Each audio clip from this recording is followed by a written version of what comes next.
So this is an example from the NHS, and that is based in the United Kingdom.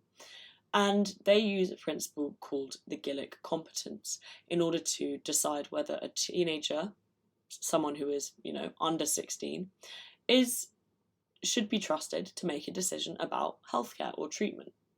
So let's go through this in detail then. The NHS state that people aged 16 or over are entitled to consent to their own treatment in terms of healthcare. This can only be overruled in exceptional circumstances. So if we think about our question then, children, our question is referring to 14-year-olds.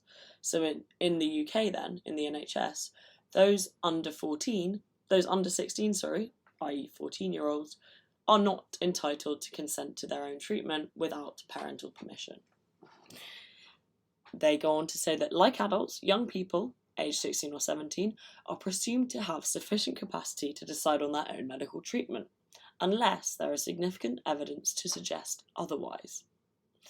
Children under the age of 16 can consent to their own treatment if they're believed to have enough intelligence, competence, and understanding to fully appreciate what's involved in their treatment. This is known as being Gillick competent.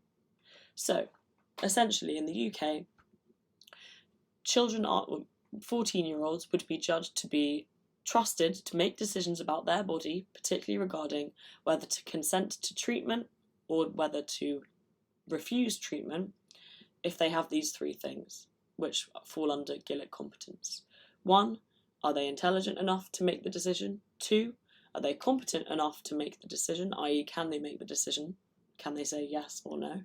And 3, do they fully understand and appreciate what is involved in the treatment? So let's go more into what Gillick competence actually means then. Well, both Gillick competency and the Fraser guidelines refer to a legal case from the 1980s which looked at whether doctors should be able to give the contraceptive advice or treatment to young people under 16 years old without parental consent.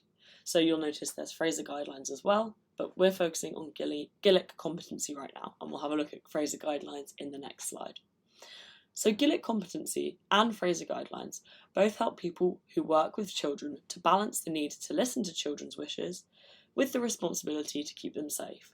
So there's this sort of balancing act between wanting to make sure that young people have this autonomy and independence in terms of their ability to make decisions, whilst also not compromising on their safety because they might not be aware of the dangers of refusing a certain treatment or the dangers of accepting a certain treatment.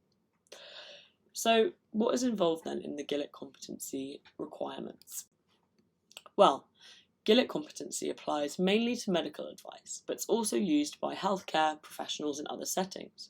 So if a child or young person, this crucially, remember, applies to people under the age of 16, so it refers to our question because we're speaking about 14-year-olds.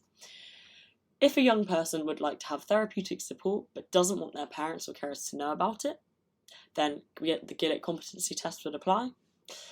If they are seeking confidential support for substance misuse, so using drugs and alcohol in a sort of malfunctioning way, maybe they're addicted or they're dependent on substances.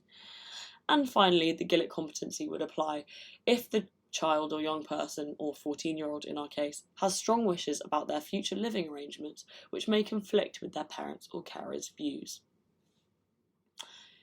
So, what are the Fraser guidelines then?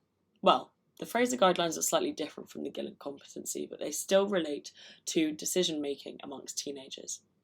The Fraser guidelines apply specifically to advice and treatment about contraception and sexual health, which obviously is an example of teenagers making decisions about their bodies.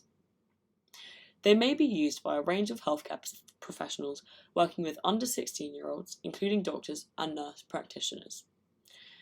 And as we saw in the last slide, this was all following a legal ruling that happened in 2006, which means that the Fraser guidelines can also be applied to advice and treatment for sexually transmitted infections and the termination of pregnancy. So, essentially, whether or not a under 16-year-old can decide to get an abortion or not.